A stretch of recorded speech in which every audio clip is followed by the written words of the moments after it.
Once you see through the illusion, once you spot the manipulation behind what was packaged as love, or the truth behind the roles you were taught to play, you cannot unsee it. That moment can feel like a spiritual earthquake. Everything shifts and there is no way back to how you used to relate to yourself or the world. If you're there right now, standing in the shock of clarity, know that you are not alone.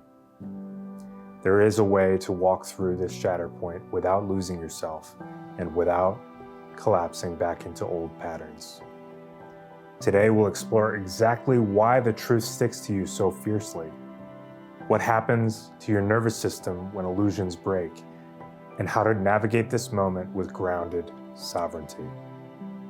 If you want practical help anchoring this shift, just comment below, give me the guide, and I'll send you my top 7 energetic boundaries that every awakening empath should know.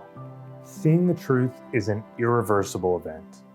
Once your awareness recognizes the pattern, the covert control, the role you were forced into, or the subtle manipulation, that awareness cannot return to ignorance. The reason is simple. Your nervous system has cataloged the threat. Once that pattern is named, it becomes a part of your memory map. Your body and mind now recognize it as unsafe, even if another part of you still longs for connection with the relational system or person who carried it. This is why you might feel torn. A part of you wants to run back to comfort, while another part refuses to cooperate with the lie. That tension is what we call the spiritual shatter point. It is a place where the old conditioning and your new awareness collide. And it is one of the most powerful opportunities for transformation you will ever face. In my own journey, I had moments where I wanted to unknow what I had seen. I wanted to rewind the clock and return to the relationships and communities that felt safe, at least on the surface. But there was no going back. The clarity was too bright, and the price of betraying that clarity was too high. It is incredibly human to wish for comfort when everything feels broken. But I learned again and again that the truth is a kind of medicine that once swallowed will do its work no matter how much you try to spit it back out. That is why in the sovereignty sequence we treat this stage with great respect. You are not fragile. You are transforming. But transformation can feel violent to the part of you that is used to keeping the peace. When you hit a spiritual shatter point, the mind and body can interpret it as a threat to survival. Everything you used to organize your sense of self is being called into question. You might feel panic. You might feel rage. You might feel lost in a profound emptiness. These sensations are not signs of failure. They are signs that your nervous system is trying to adapt to a new worldview, one that no longer depends on self-erasure or enmeshment to belong. The body has to recalibrate. It's similar to what happens when a broken bone is reset. The initial pain is sharper, but the structure will be stronger once it heals correctly. That is why it is crucial at this stage to resist the temptation to minimize what you have seen. Going back into the fog will only deepen the fracture.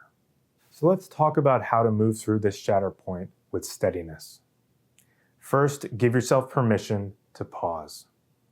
It can feel urgent to fix everything immediately, to rebuild your identity or relationships overnight, but slow down. Let the dust settle. Second, name the contradiction. Part of me wants to go back, but part of me knows the truth. Naming it takes you out of unconscious reaction and back into conscious choice. Third, ground the senses. Taste, sound, and movement.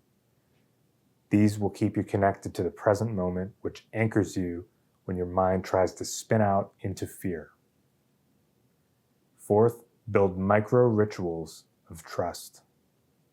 Each time you act from your new clarity, no matter how small, you teach your nervous system that you can survive the truth. That is how you stabilize. Fifth, remember you do not have to explain yourself to those who refuse to see.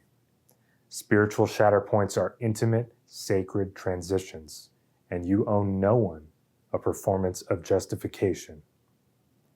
These are the same supports I share inside the sovereignty sequence because real sovereignty begins here, at the edge of what you can no longer deny. What looks like collapse is often the cracking of a shell you outgrew. When you cannot unsee the truth, you are being invited into a larger container for your life, a more honest, more grounded, and more sovereign reality. That is a profound initiation. It is also deeply destabilizing because it challenges everything you used to believe about love, loyalty, and belonging. Treat this disruption as sacred. Let it break the illusions, but do not let it break you.